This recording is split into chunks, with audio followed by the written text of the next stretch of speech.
Bacaan dari Injil Lukas. Pemberitahuan tentang kelahiran Yesus. Dalam bulan yang ke-6, Allah menyuruh malaikat Gabriel pergi ke sebuah kota di Galilea bernama Nazaret, kepada seorang perawan yang bertunangan dengan seorang bernama Yusuf dari keluarga Daud.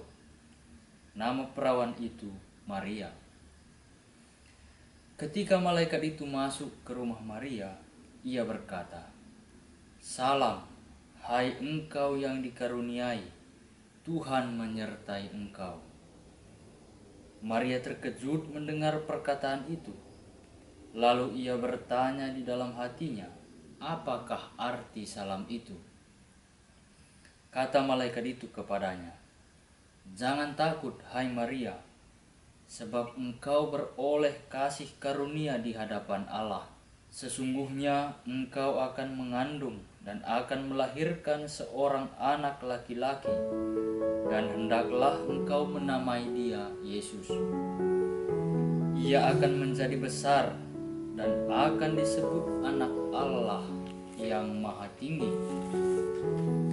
Dan Tuhan Allah akan mengaruniakan kepadanya tahta Daud, bapa leluhurnya, dan ia akan menjadi raja atas kaum keturunan Yakub sampai selama-lamanya, dan kerajaannya tidak akan berkesudahan." Kata Maria kepada malaikat itu, "Bagaimana hal itu mungkin terjadi karena aku belum bersuami?" Jawab malaikat itu kepadanya, "Roh Kudus akan turun atasmu, dan kuasa Allah yang Maha Tinggi akan menaungi engkau. Sebab itu, anak yang akan kau lahirkan itu akan disebut kudus, Anak Allah. Dan sesungguhnya Elisabet sanakmu itu, ia pun sedang mengandung seorang anak laki-laki pada hari tuanya, dan inilah bulan yang ke-6 bagi dia yang disebut mandul itu. Sebab bagi Allah tidak ada yang mustahil." Kata Maria, "Sesungguhnya aku ini adalah hamba Tuhan, jadilah padaku menurut perkataanmu itu." Lalu malaikat itu meninggalkan dia. Demikianlah sabda Tuhan.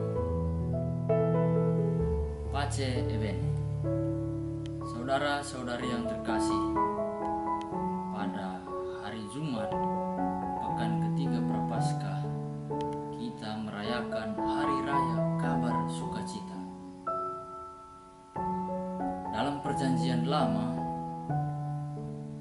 Raja Ahas adalah seorang raja yang pada saat itu tidak memiliki keturunan atau tidak mempunyai putra mahkota yang akan mewariskan tahta kerajaannya. Tuhan meminta Ahas untuk meminta bagi dirinya suatu tanda. Akan tetapi Ahas, seorang raja ini, tidak mau meminta itu daripada Tuhan. Sehingga Yesaya sebagai nabi menyerukan suatu seruan dengan mengatakan, "Seorang perempuan muda akan mengandung dan melahirkan seorang anak laki-laki. Ia akan menamai dia Immanuel," artinya Allah beserta kita. Dalam Perjanjian Lama, Raja Ahas ini adalah raja yang tidak mau melakukan kehendak Allah dengan meminta suatu tanda tersebut. Maka Tuhan sendirilah yang memberikan tanda itu dengan mengutus Nabi Yesaya. Saudara-saudari yang terkasih, dalam surat kepada orang Ibrani dikisahkan bahwa Yesus anak Maria dialah imam agung yang sempurna dengan ketaatan kepada kehendak Allah Bapa.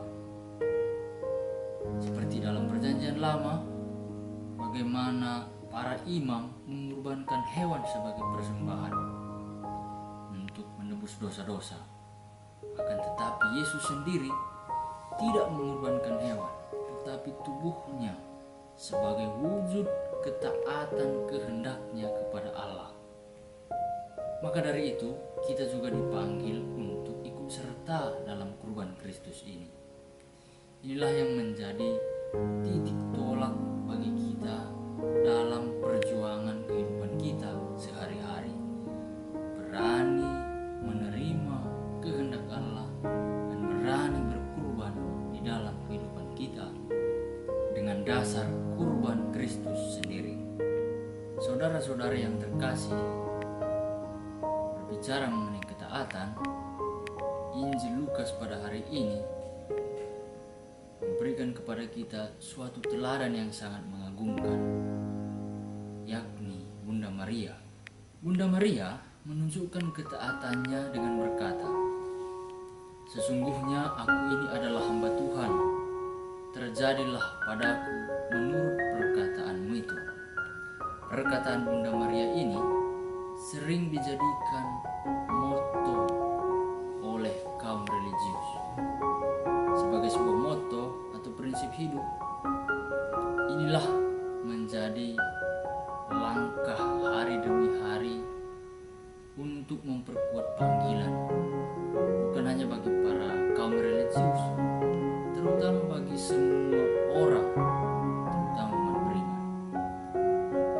Saudara-saudari yang terkasih, Maria memiliki ketaatan yang hampir sama dengan ketaatan putranya. Dia adalah wanita pilihan Allah yang datang untuk melakukan kehendaknya. Tuhan mengutus malaikat Gabriel untuk menyampaikan kabar sukacita kepada Maria. Apa isi kabar sukacita itu? Yakni Maria akan mengandung dari Roh Kudus, melahirkan seorang anak laki-laki dan menamai anak itu Yesus. Ia akan menjadi besar dan disebut Anak Allah yang Maha Tinggi. Tuhan sendiri akan menganugerahkan kepadanya tahta Daud, bapa leluhurnya. Dan akhirnya ia menjadi raja dan kerajaannya takkan berakhir. Kabar itu sempat membingungkan Maria.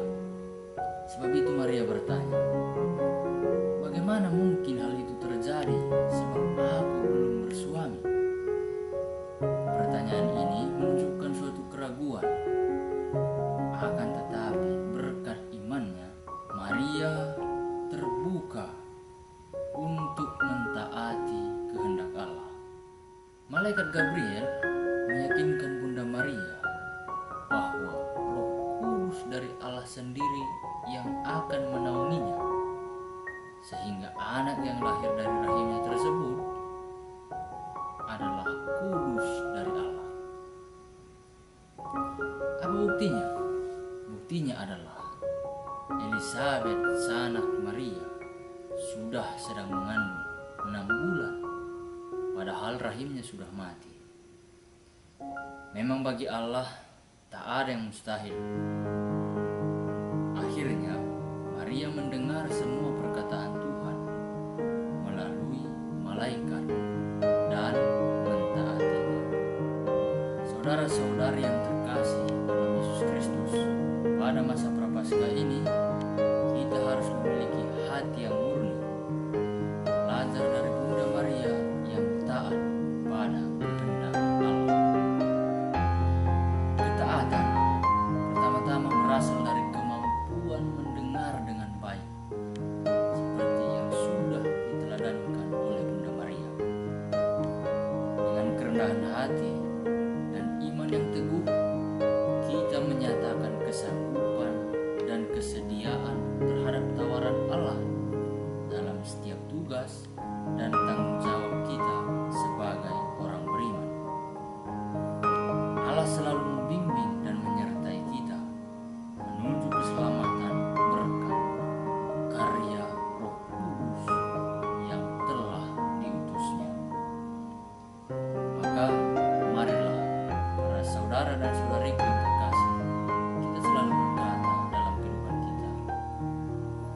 Ecce Domini, fiat mihi secundum verbum tuum.